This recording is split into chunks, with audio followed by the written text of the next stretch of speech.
And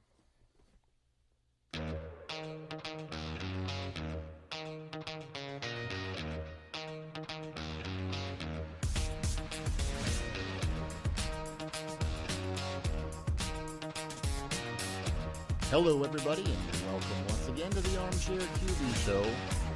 I'm your host, Bill Reed. That's right, the one and only Armchair QB Show.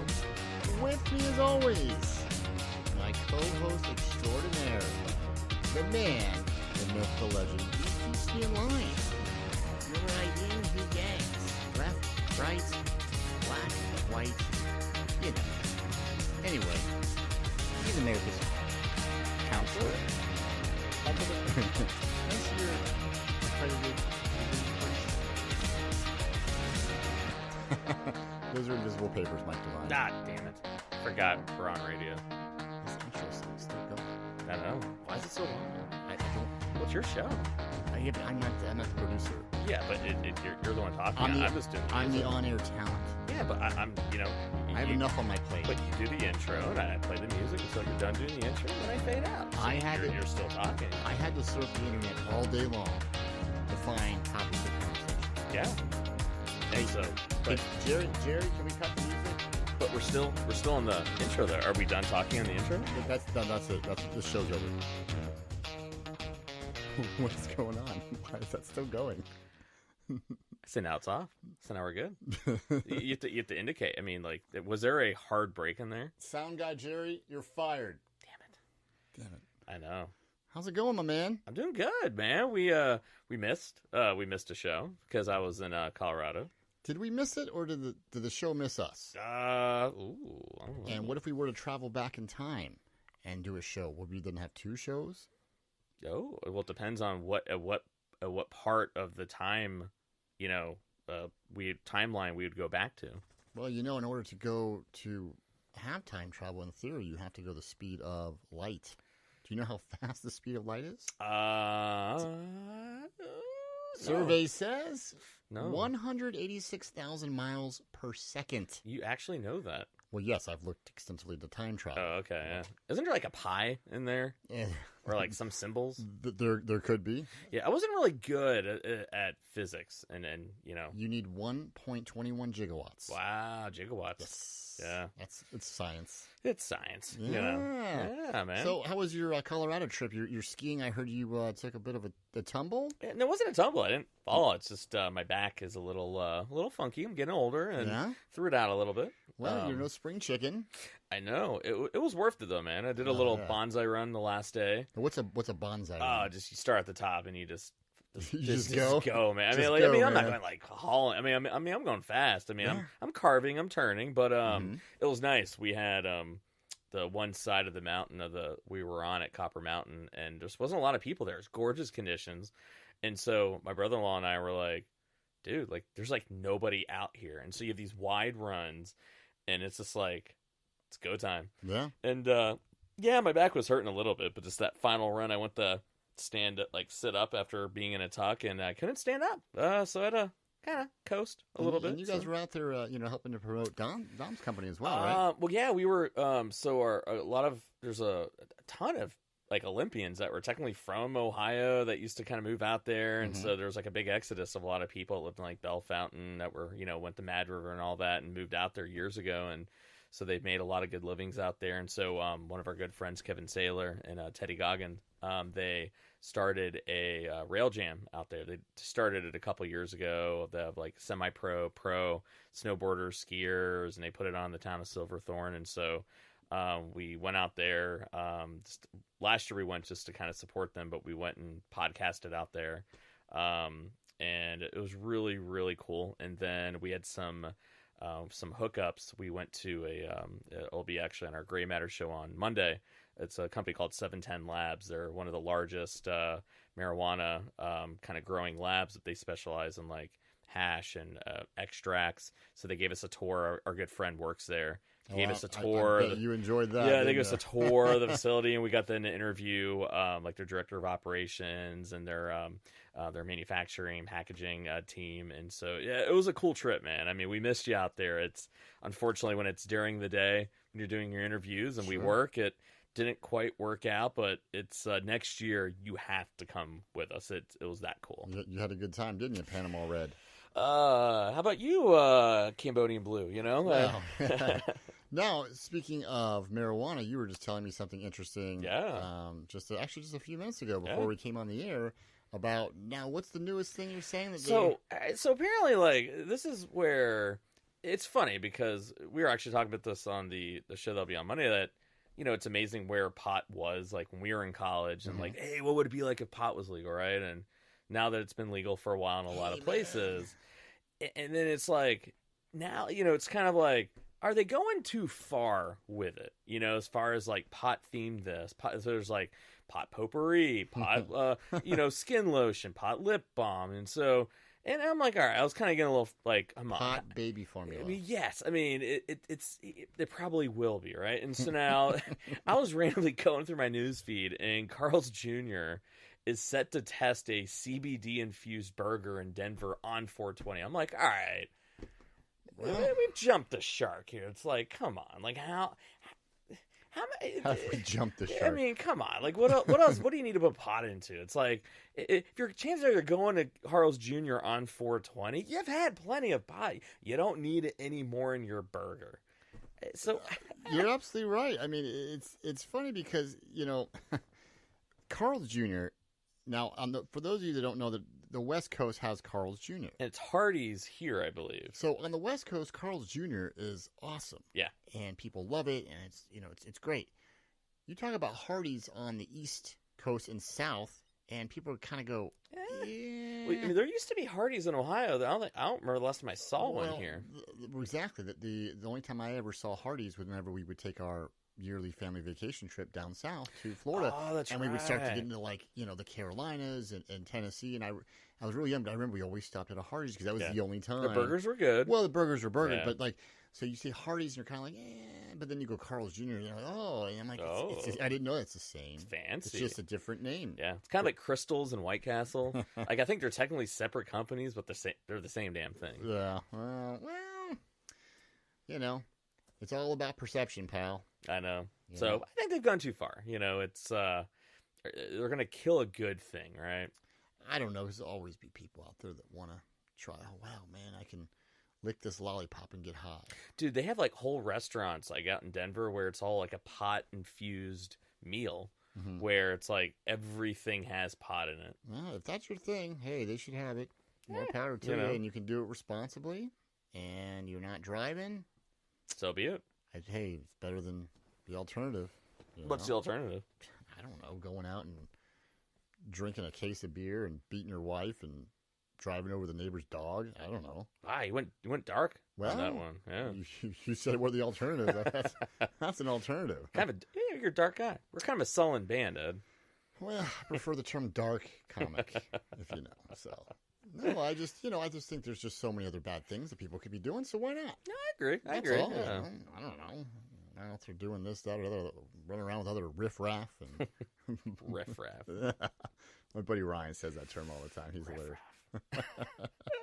Oh man, you've been watching this NHL Stanley Cup playoffs by chance? All right, so here's what's interesting. So I was actually talking to a client about this. I used to be a really big hockey fan. You I was were like 90s, like really big hockey fan, and then it's like I always say, like whenever there's two different levels of being a sports fan, I think. So you have the sports that you are really emphatic about. I'm talking the ones where most of the players, the business. For me, it'd be college football. Yeah, for me, it's like pro football and racing and baseball, right? And so hockey was one of those where it was more the second tier, where you're a fan and you know all the big players. But the problem is, though, when a lot of those players start retiring and it's time then for the new blood, if you're not really paying that much attention, and then they started changing a lot of the rules, like they stopped with like the trap rules. Remember when the Devils were winning? It was like I can't remember what year it was where the Devils won and they were winning games like 1-0, and they started inventing these rules, and there was a lockout. So, and then and so when I moved to Texas for grad school, I stopped because the Blue Jackets weren't on. Was that 95 when the Devils won? I think so. Rangers won in 94. Yeah, and I think the Devils won in 95, if I'm not mistaken. and they were talking about this year's playoffs, and the Blue Jackets swept the top seeded Tampa Bay Lightning. Yeah, I mean that's amazing. The Penguins got swept too, but I mean the top seeded team to get swept in the first one never happened before. Well, I'm not gonna. I didn't even know the Blue Jackets. I didn't even know it was hockey playoffs. Well, right? they just squeaked in. They were the wild card. The second one, they just barely made it in. And they were a lot better than the 8th seed, the wild card. But that's what they were nonetheless. So but yeah, apparently they're.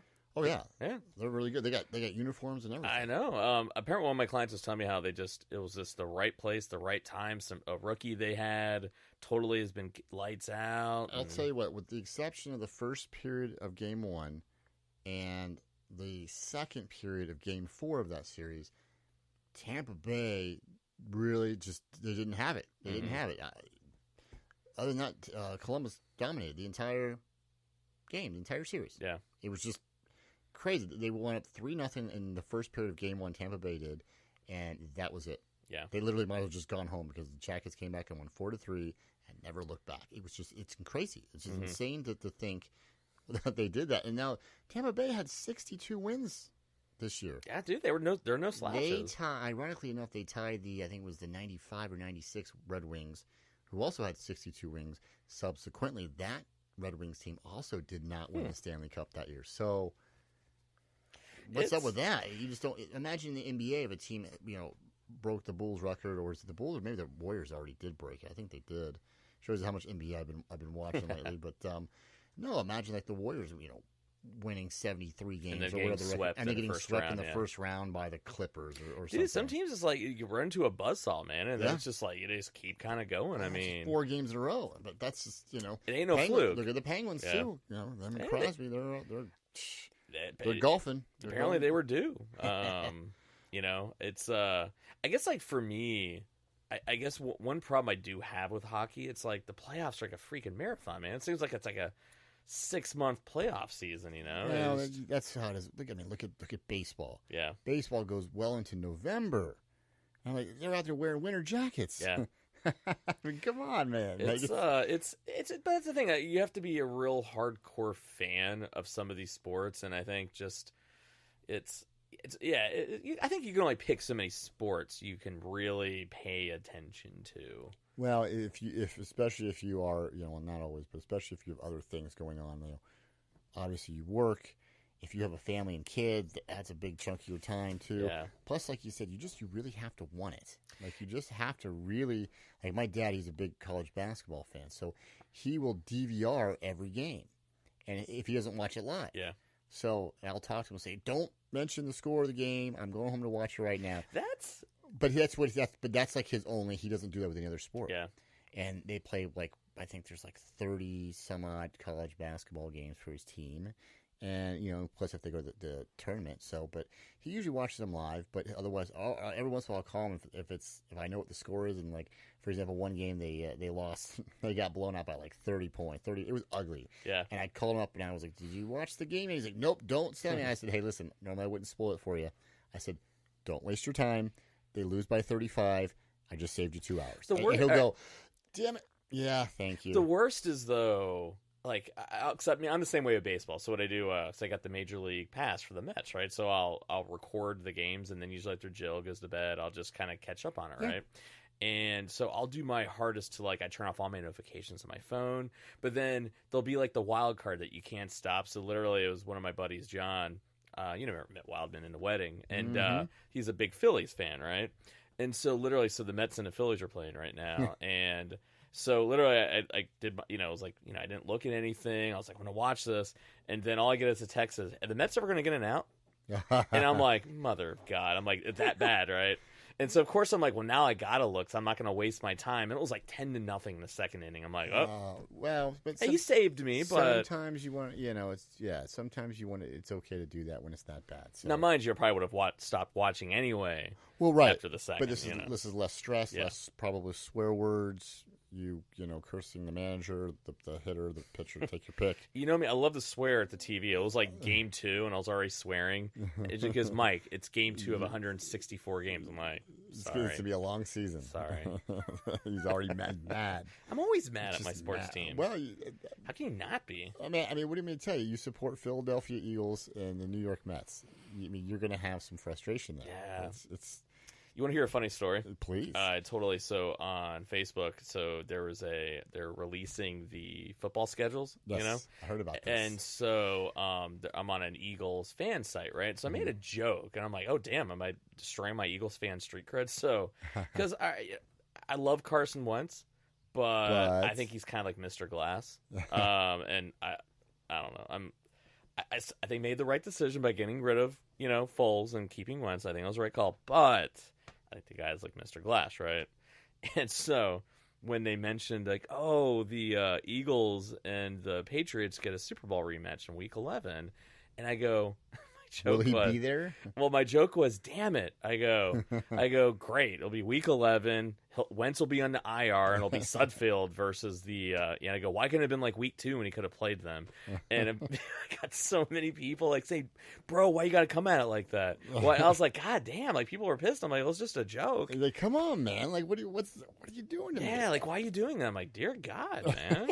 People are so damn serious about it. Dude, but people will fight you over it. I know, even though I do think it's a 50-50 shot whether or not he'll be playing by Week 11. But I mean, I love Wentz is a beast when he's healthy. No, I agree. When he's healthy, he can do it. It's just he can deliver. It's just you gotta be there. I'm not a homer. I'll bust my team's well, balls. you have to. I mean, again, that's why we're part of being a real fan. Well, that's part of being the armchair QB is you're always right, and you knew this, and everyone else are idiots. So you heard it here first. I mean, literally, as I see you sitting on the couch, sprawled out, like you are. This is the armchair QB. I know, man. That's why we couldn't name this show anything but that. No, it's you named it well, man. I mean, what else you to call it? I mean, come on. So anyway, so speaking of quarterbacks. Well, we have the draft coming up, the NFL draft. We do. And Eli Manning, quarterback from the Giants, he seems to think that they're going to be drafting a future franchise quarterback. What are they picking? What is their 2, 3? They're I don't think they're quite that high, but they're up there. I mean, there's rumors that it could be the quarterback from Ohio State. I don't know. It seems like every day there's a new mock draft. Every damn day. See, I think they have someone new going. I'm like, guys, what's with these mock drafts? Why don't you just let it sit back? I like Mel Kiper's board. He just kind of comes out. People like that would just say, here's who's the best available.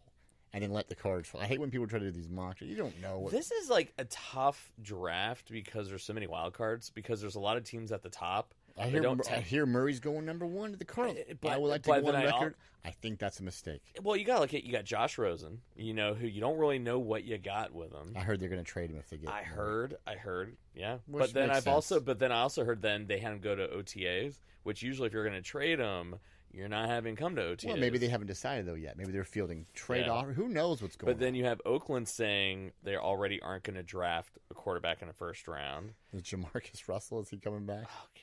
Well, the thing is, what was interesting, I was like, well, because the one thing being an Eagles fan I was most worried about, I was like, man, if JT Barrett goes to the Giants with him and Saquon, I'm like, oh my God, like that is not a team I want to play. But I was like, oh, well, I'll be saved because Oakland will pick up Barrett probably. But now that they're, I'm like, ooh, I go, of all the teams that are up there, I think that would then put the next quarterback needy team, the Giants.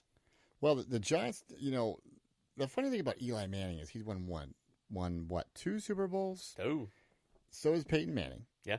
And yet Eli gets no respect. Compared to Peyton, he gets no respect. I got a theory on that one. I mean, I know it's little brother syndrome and everything, but for a man that has 2 Super Bowl rings, they basically just kind of say, well, we would have went with or without him anyway. I don't know about that. I think the problem with Eli is that he always has this look of like fear and like whininess on his face, and I think it just rubs people the wrong way. I think. Yeah. I don't know. Like he just. I don't know. There's just something about him. Yeah. You know. By the way, it's Dwayne Haskins from Ohio State, not JT Barrett. Yeah. Well, JT Barrett was a bad motherfucker. Yeah. But no, Dwayne Haskins is the badass, though. I think he's... Well, I take that. I mean, I don't really...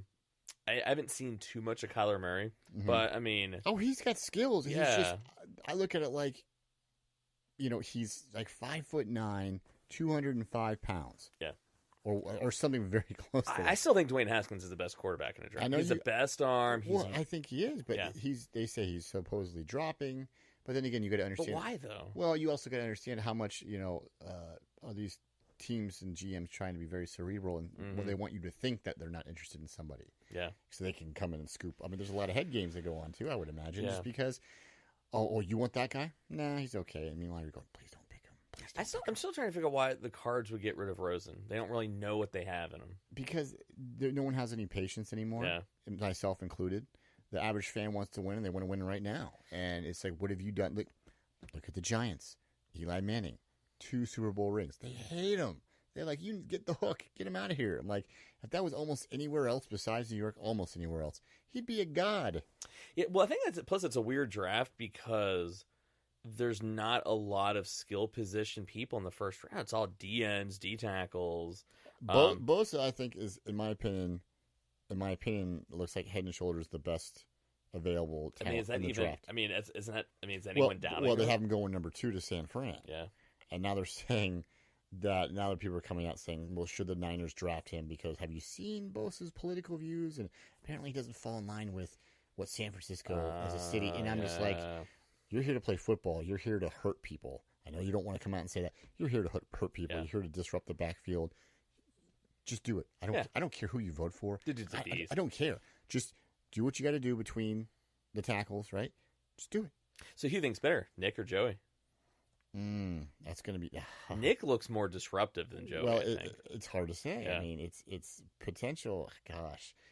Someone asked me that the other day, and I don't know. I honestly, it's pretty darn close. I mean, both. I mean, that's some genes you got in your family. I think the younger Bosa has more potential, but potential don't buy the groceries. Yeah. So, and he had a pretty nasty core muscle injury. So well, and every top pick or top 2 or 3 pick in the history of the draft has had huge potential. Yeah. So, and how many of those have not panned out? Well, I was talking with my client. We were talking about the NBA draft, and we were sitting there talking about Zion clearing away being number 1. I'm like, the only problem when you have these remember Sean Bradley? He was supposed to be by far another way the most disruptive.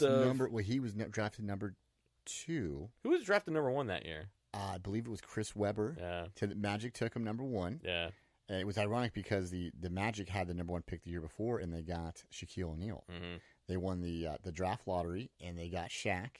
And that year they just missed the playoffs by like a game, like by a game. So they were in the draft lottery, but they had like a 1 in 64 chance to win it, or something like that. I think it was 1 in 64. Anyway, lo and behold, they won it. Yeah. And so they went from going, wow, we not only do we have a dominating young center who was like 20 or 21. Now we have the number 1 pick again, and they picked Weber, and everyone was like, wow. And then I think Bradley went number 2 to the Sixers. Yeah. And then number 3 was Anthony Hardaway by the Golden State Warriors. And then shortly thereafter, the Warriors and the Magic actually traded Hardaway for Weber. And I was like, whoa. And you could see Weber's look on his face. He was just like, he went from like, man, I'm playing with Shaq to, I'm not playing with Shaq. And he was just like, oh, man. Well, can you imagine? But you got to have a point guard to get into the big guy. At least that was a thought. Yeah. Well, the thing is that would be interesting is that I was looking at the teams that are eligible for the lottery, and like the Lakers are in there. Can you imagine if the Lakers got the number 1? Yeah. Imagine if LeBron got to play with Zion. Well, I was thinking this too, and I kind of wrote about this on my blog. I said, well, what if the Knicks, now there's a rumor that they might be picking up in the offseason Kyrie Irving from the Celtics and Kevin Durant from the Warriors may or may not be interested in going to New York. Now, of course, everyone's going to deny it. Kyrie, he's denied it less. Durant's basically like, don't even ask me about it, jerk. But, it's a big free agency class. If someone's talking about it, there's been at least some kind of chat. Right. So let's just assume for a second that those two guys are going to coordinate and go to New York. And all of a sudden, the Knicks, they don't have the number 1 chance, but they're up there. I mean, I think they're like 3rd or 4th. to get that. So they're in the running. Imagine if they were to then get the number 1 pick. So they would pick up Durant, pick up Irvin, they would pick up Zion Williamson. Like, go from you got Kawhi Leonard out there all too. of a sudden. You just did a complete 180. You have 3 young guys, younger. Durant's been around a while, but still, just think about that. That would be It'd be interesting, And they'd have 2 Duke guys because Kyrie went to Duke, right? I'm not mistaken. And so You think LeBron's sitting there going, "Why'd I leave Cleveland?" I don't. Because it was an unmitigated disaster. What happened out in LA. I wonder that, but I think part of me also, I think LeBron expected some of that. Mm-hmm. I think he knew that, hey, we're probably not going to be as good as the Cavaliers team was last year, just based on the talent around him, and he knew it was going to be a challenge. But he's made his money. He's gotten his rings. He's got all that. I think he's going where he wanted to go. He has 2 homes in L.A. That's where he wants to be. But I think you start talking about legacy then. Well, he wants to build a brand. Yeah. He's starting to produce movies and documentaries. And that's the place to be is L.A. So I think one day he wants to be a team owner. I wouldn't be surprised to see him do that. He wants to be a billionaire. He hasn't been shy about saying that, which nothing wrong with that. Yeah. More power to you. So I think team owner. I almost get the feeling that maybe he would go into politics, but I just think I don't think so at the end of the day. I don't. Yeah. I can see him supporting candidates like he has, but I don't think he'll actually run. If he did, maybe president. Heck, The Rock said he might run for president. Oh God, dude! Everyone now thinks they can run for president. It's like, it's funny. Everyone thinks, why not me? Why not? Well, he's Yeah, well, people just need to know when to quit, right? I mean, quit when you're ahead. I mean, it's just kind of like movie sequels. It's like, do you really need, like 17 versions of the same damn movie, or remake one a year after they already rebooted it again? I mean, come on. I don't mind the sequels and the prequels. I guess if it was done all right. It just depends. I think it's a case by case basis. I mean, I'm a big movie person, right? And it's like, to me, it's like you're screaming that you have no ideas, and it's like, come on, it's like what we got. We got Bad Boys 3. Yes. We got Coming to America 3. Wait and it's like, hold on, or Coming to America 2. It's like, we don't need another one. I'm pumped for Bad Boys 3. Name one movie that has had that big of a layoff, and it was good. Rocky Balboa. Yeah, I mean, can you count Rocky? Well, yeah, it was from Rocky's Rocky Balboa came. The last one came out in 1990. Hold on. But Rocky and then Rocky Balboa came out in Rocky 04. is a series though that is designed of being a sequel, right? Okay. Bad Boys 1 good. Bad Boys 2 Bad Boys. All right. What you gonna do? Why do you need Bad Boys 3? I don't want to see fat Martin Lawrence and old ass Scientologist Will Smith. Like I don't want to see Scientologist. It's rumored. Oh. It's like I don't need to see that. And then why Coming to America 2? Why after all this? What story possibly needs to be told? We'll have to wait to find out, man. You gotta plop down. How much is it now for a movie ticket? $9.50. Something like that. 12. It's like the good movie. $9.50 or $12.50 to go see it. Of course, I don't really go to the movies unless I'm taking my children. But yeah, you know what I mean. It is what it is. It's entertainment. It makes money. Supposedly, I'm kind of excited. I loved the first Bad Boys movie. It was good. Loved it. To this day, I can still sit down. Yeah. I know every line. I've probably seen that movie 20 freaking times. No exaggeration. Love it. Bad Boys 2 came out. It was okay. It had its moments. It's like a lot of the original movies. Or a lot of the original or other sequels, I should say. It's never the same as the original. Yeah, and it's like it's one thing if it's well done. It's a story that's to me my litmus test, right? Especially if it's like a really good like Coming to America, right? Mm-hmm. Love that movie. I put my top 10. I put my top 10 favorite comedies, right? Mm-hmm. And it's like, to me, when you make a bad sequel, you almost ruin the first one. It makes you look at it differently, and it's like maybe you need to tell us. To me, it needs to be a story that needs to be told. It's like, well, what about... I would not be able to go to my grave not telling the story, and too many of them have just sucked. Martin Lawrence called Will Smith and was like, "Hey, man, I need this. Because Will Smith doesn't need this movie. Martin Lawrence, though, I kind of feel like maybe he does. Now, out of all of them, out of all the new sequels I've been hearing, you know which one I am excited about? What's that? Bill and Ted's Excellent Adventure 3. Yes. That is one, that I am interested in seeing. I would like to see, but I would like to see that as much as I would say Coming to America too. That's just me though, because they're kind of like not the same thing, but kind of the same thing. Yeah, but like Bill and Ted already did a sequel, so it's sequel-goable, right? If that's even a word. Bill and Ted's Bogus Journey was a viable sequel. I enjoyed it. I thought it was good. I mean, was it as good as the first one? No, but I thought it was entertaining. When they Melvined to death. I know, it was awesome. Come on. Like, how do you not like that one? Well, right? What about all the Friday the 13th sequels? I grew up on like Friday the 13th and like Nightmare on Elm Street, and it was one of those like the first 17 Nightmare on Elm Streets were good. It jumped the shark on 18. There's a big lawsuit of the Friday the 13th franchise going on, and basically the screenwriter was suing, I don't know, the producers or somebody, and saying that they had the rights to the film, and they were saying, no, you don't. But then there was some kind of law in place where, like, after 25 years, the rights revert back to the original screenwriter or something. I don't know. It's a legal thing. Yeah. It's going back and forth. And it's been going on for a while, and as a result, they have not been able to get a new Friday the 13th film greenlit. People want it. They want, I think they want Kane Hodder back. They kind of want their quote-unquote franchise back. So, there's been a couple fan-made films online, and it's not just a kind of piece of junk you might think. Like I saw one, dude.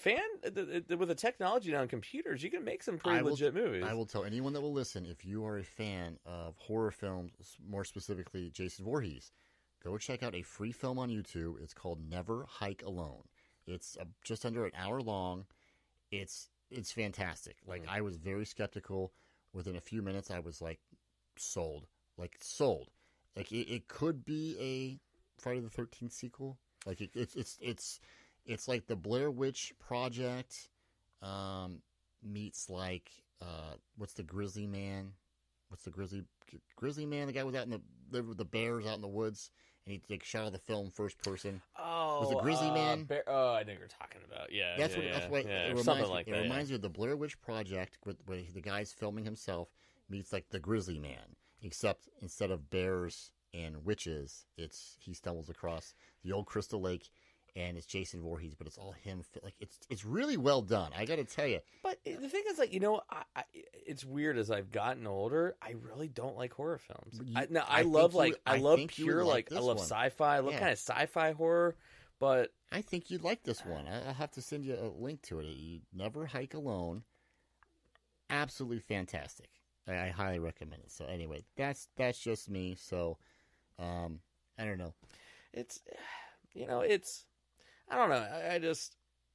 I guess for me, I want to see new movies. I want to see new ideas. Mm-hmm. I hate just this, like, how many like freaking superhero movies do we need? It's like, or like, how many times have you seen a movie going, oh yeah, I saw that the first time it was called, film. I just look at they're out of ideas, and it's almost kind of like it's an insult to my intelligence to keep putting out the same crap. Do something new. Come up with something unique. Stop just telling the same damn story but twisting one component of it. I like when they take us like a superhero film or a horror film or something that's maybe science fiction or just something that's not really like realistic, but then they put it into a realistic type setting. Mm-hmm. So like they did that with like the Dark Knight movies. Yeah. They took a over the top obscene idea of Batman with all his gadgets and the criminal element that actually have like these nicknames of the Joker and the Scarecrow, and they actually made it as realistic as you possibly could. And I thought that was very intriguing. Did you ever see the Belko Experiment? No. Oh, that's really good. The Belko Experiment. Yeah, you gotta look at it, man. Okay. It's really cool. It's like this. Basically, takes place like it's like in South America. It's like this multinational corporation, and it's all these Americans kind of working there, and just chaos ensues. Yeah. It's really good. Yeah. It's kind of like it's kind of like a psychological sci-fi kind of thriller, and those to me because they make you think, and it's taking things that are like new and kind of modern and doing like a twist on it. Those I dig. It's like that's new, that's unique. Yeah, I don't know, man. I just want Hollywood to be original. That's all. I like the I saw on cable the other day was the X-Men Days of Future Past. I think it was. Mm-hmm. Was that the one? It was. I think that's what it was. There's so many X-Men movies now. I thought those were all excellent. You would like this one. This one was kind of I've seen parts of it. It was a prequel. Yeah, and it shows how Magneto was a prisoner of the Nazis during the Holocaust. Yeah. So it's got a historical angle to it too. And when Magneto gets a little bit older, he actually goes to Argentina to find some of the Nazis that killed his family during the Holocaust. So it's got like that historical aspect in it. Like, you know Magneto's this bad dude, but here he is killing these even badder guys. Yeah. And like, well, hey man, you mess with the bull, you get the horns. That's pretty cool. I don't. It's funny. I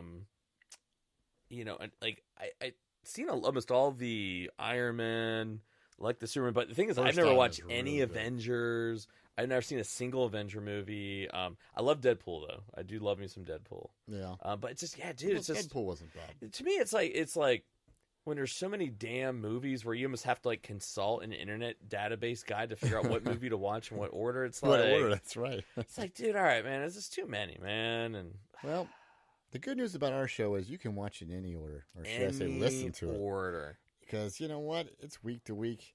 It's listed day to day, but then again, aren't we all when it comes to our on the DL? So that is very true. Well, on that note, I think we're going to wrap it up for this week, Michael. I think we are. Yeah, I think we've done our job. I think next week we're going to cover the draft is happening this weekend, so we're going to cover that in detail.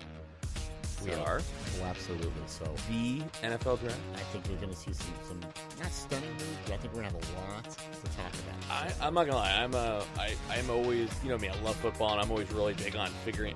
I can't figure this draft out. This is the most wide open draft I think we've seen in a long time. There's gonna be some moves from people jumping up. I think you're right. Yeah. Well, we'll find out, folks. Yes, we will. Well, thank you for joining us once again. With me, as always, is America's Counselor, Mike Devine. You can check him out on Gray Niners Radio here on the Reporters Network. As always, I'm your host, Bill Reed, saying we will see you next time. Thanks a lot.